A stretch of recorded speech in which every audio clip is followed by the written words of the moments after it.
Halo semuanya, selamat datang lagi di sesi bedah materi kita. Kali ini, kita bakal bongkar habis-habisan soal satu kekuatan raksasa yang sadar nggak sadar lagi merombak total cara kerja pemerintah dan sistem pelayanan publik di sekitar kita. Ya, kita bicara soal globalisasi. Mari kita bedah tuntas. Coba deh kalian pikirin pertanyaan ini sebentar. Apakah negara sebenarnya mulai kehilangan kekuasaannya untuk ngatur kita? Coba renungin. Siapa sih yang benar-benar pegang kendali sekarang? Apakah para pemimpin lokal yang kita pilih pas pemilu atau justru jaringan korporasi global yang raksasa? Pertanyaan ini emang terdengar agak provokatif ya, tapi jujur aja, ini adalah realitas mendasar dari ilmu administrasi negara modern yang bakal kita urai hari ini. Nah, ada satu kutipan brilian banget dari akademisi Solihin Abdul Wahab. Beliau nyebut fenomena ini tuh sebagai krisis kepemerintahan. Beliau menyoroti posisi negara yang sekarang serba salah atau istilahnya terlalu besar untuk urusan-urusan kecil, tapi terlalu kecil untuk urusan-urusan besar. Maksudnya gimana? Jadi, pemerintah tradisional itu seringkali kewalahan banget ngadepin krisis level dewa kayak ancaman siber global atau perubahan iklim. Tapi di saat yang sama, mereka kadang terlalu jauh nyampur urusan privat masyarakat di tingkat lokal. Benar-benar sebuah paradoks yang menarik buat dibahas. Biar diskusinya lebih enak, ini peta jalan kita hari ini ya. Kita bakal mulai dari akar sejarahnya, dari fase tradisional menuju global. Terus kita lihat wajah ganda dari globalisasi, ngintip sedikit soal inovasi teknologi, lanjut bahas ancaman etika yang lumayan ngeri, sampai akhirnya kita proyeksikan gimana sih masa depan administrasi publik itu sendiri. Oke, langsung aja yuk. Bagian 1, dari tradisional menuju global. Ya, kita emang harus flashback dikit ke belakang buat paham kenapa sistem birokrasi kita hari ini bisa dibilang agak kacau, tapi sekaligus penuh inovasi.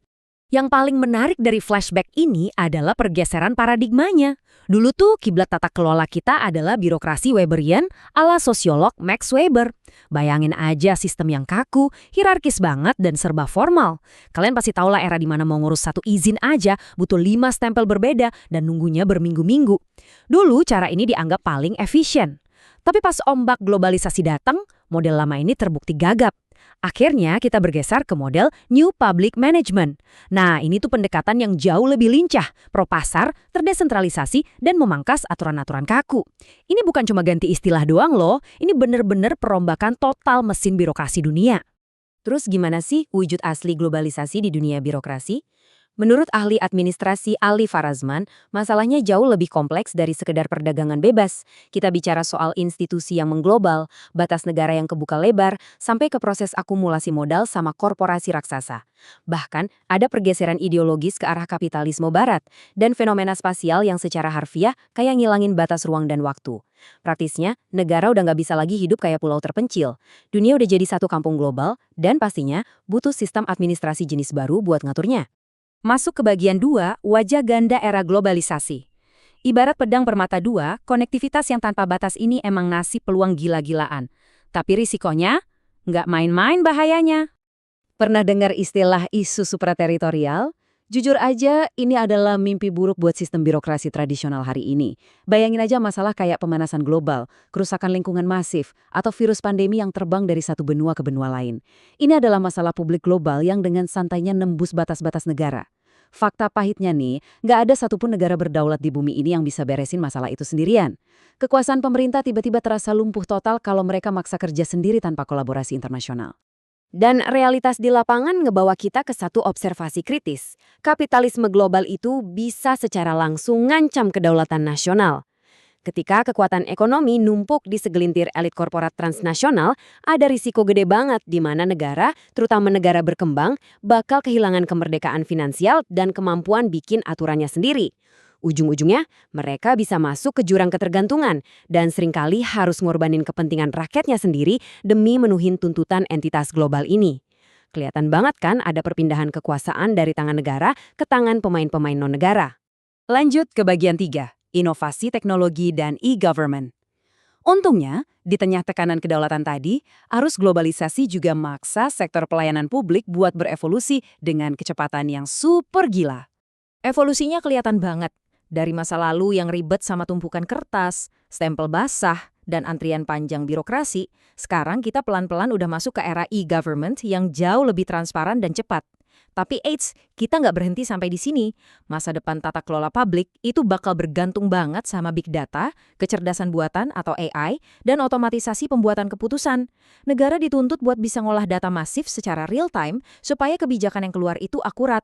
Kalau pemerintah lamban soal ini, siap-siap aja kehilangan kepercayaan dari warganya yang udah kebiasa dilayanin cepat sama perusahaan-perusahaan teknologi swasta. Kalau ditanya, apa ujian terberat buat ngebuktiin pentingnya teknologi ini? Ya pandemi COVID-19 kemarin. Krisis itu benar-benar jadi ujian hidup dan mati buat mesin birokrasi. Pemerintah dengan gaya jadul yang kaku dan lamban langsung kolaps dan gagal fungsi. Sebaliknya, pemerintah yang lincah, berani kolaborasi lintas negara, dan punya infrastruktur digital yang mantap, merekalah yang berhasil survive dan ngelola krisis dengan baik. Pandemi itu bukti nyata kalau adaptasi teknologi di sektor publik bukan lagi sekedar gaya-gayaan, tapi murni urusan bertahan hidup. Sekarang kita masuk ke bagian 4, ancaman kedaulatan dan etika. Ini nih bagian yang menurut saya paling bikin merinding dan jadi beban moral terbesar dari transformasi global ini. Ada satu warning dari para akademisi yang benar-benar nggak boleh kita remehin. Munculnya ancaman non-civil administration. Apa sih itu? Singkatnya, ini adalah sebuah titik balik yang sangat berbahaya di mana negara berhenti ngelayanin rakyatnya sendiri. Malahan, aparatur negara berubah fungsi jadi alat paksa atau alat represi cuma demi ngamanin stabilitas buat memfasilitasi akumulasi modal dari korporat asing. Skenario surem banget kan? Bayangin pelayan masyarakat malah neken warganya sendiri demi ngejaga iklim investasi global. Kalau kita bedah lagi, sisi gelapnya tuh banyak banget loh. Pertama, gelombang privatisasi besar-besaran yang ternyata malah buka celah korupsi dan penyalahgunaan wewenang makin lebar. Kedua, para ASN kita sekarang ada di bawah tekanan yang luar biasa. Mereka dituntut buat ngelakuin banyak hal, to do more with less, tapi anggarannya dipotong, wewenangnya dipangkas. Ketiga, munculnya elitisme global yang dengan gampangnya ngebungkam suara-suara masyarakat kecil di akar rumput. Dan keempat, pastinya eksploitasi yang bikin kerusakan lingkungan di mana-mana. Beban etika dan integritas yang dipikul para birokrat benar-benar belum pernah seberat ini. Terakhir, bagian 5, masa depan administrasi publik. Dari semua tantangan dan kaos yang udah kita bahas tadi, lantas apa dong yang jadi harapan sekaligus solusinya? Solusinya ada pada mandat moral baru. Di era gempuran pasar bebas dan disrupsi teknologi ini, pejabat publik nggak bisa lagi cuma jadi robot pembuat kebijakan yang pasif. Mereka itu ibarat benteng pelindung terakhir kita. Mereka sekarang punya tanggung jawab moral yang berat, harus merangi korupsi lintas negara, mati-matian ngelindungin budaya lokal biar nggak kegerus tren global, jadi garda terdepan buat isu kelestarian lingkungan, dan harus berani ngelindungin masyarakat marginal dari eksploitasi pasar yang kejam. Ini benar-benar butuh level kepemimpinan publik yang luar biasa tangguh. Dan pada akhirnya, ini ngebawa kita ke inti sari filosofi pelayan publik di era modern. Thinking globally and acting locally. Berpikir global, bertindak lokal.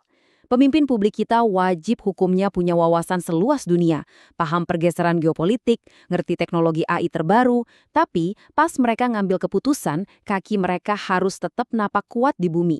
Mereka harus ngejalanin layanan dengan empati dan kepedulian yang mendalam buat warganya.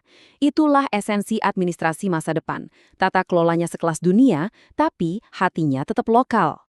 Sebagai penutup sesi bedah materi yang mind-blowing ini, saya mau ninggalin satu pertanyaan buat kalian renungin.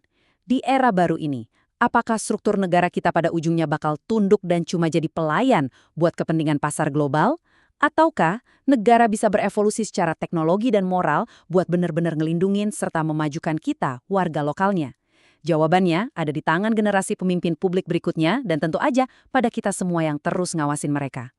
Makasih udah ngikutin sesi belajar hari ini, teruslah berpikir kritis, dan sampai jumpa di bedah materi seru berikutnya.